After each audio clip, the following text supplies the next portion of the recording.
নমস্কার, তন্ত্রমন্ত্রে আপনাকে স্বাগত। আপনি কি জানেন আমাকে ভোগ নিবেদন করার আগে কেন বামদেবকে ভোগ দেওয়া হয়?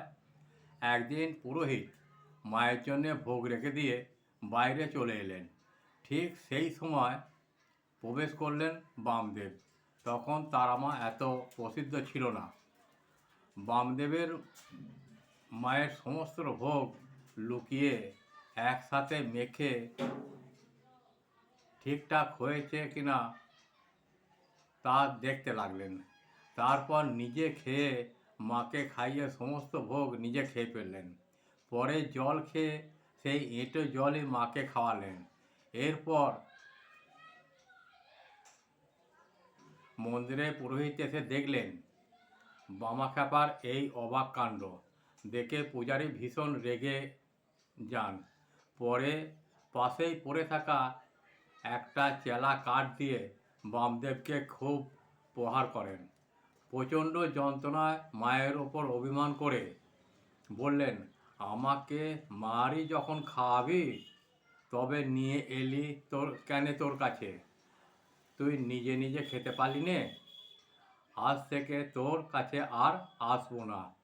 এই বলে প্রচণ্ড যন্ত্রণা নিয়ে শিমুলতলায় শুয়ে পড়লেন। বামদেব যখন খুব কষ্ট পাচ্ছেন তখন করুণাময়ী মা গর্ভধারিণী মায়ের রূপ ধারণ করে কোলে তুলে নিয়ে সব জ্বালা জুড়িয়ে দিলেন।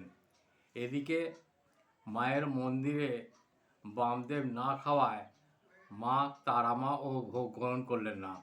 তখন মা ছাড়ানোর আশা নিলেন। রাঠোরের রাজারানীকে স্বপ্ন দিয়ে জানালেন, আমার পুত্র বামদেব 3 দিন অভুক্ত, তাই আমিও অন্ন গ্রহণ করিনি। আগে আমার পুত্রকে খাওয়াবি, তারপর আমি অন্ন গ্রহণ করব। তারপর দিন থেকেই আগে বামদেবকে ভোগ নিবেদন করার পর মাকে ভোগ নিবেদন করা হয়, তাই আজও চলে আসছে। আমার এই প্রয়াসটি ভালো লাগলে আমাকে একটা শেয়ার, লাইক, সাবস্ক্রাইব করবেন। জয় মা তারা, জয় গুরু বামদেব। নমস্কার, ভালো থাকবেন।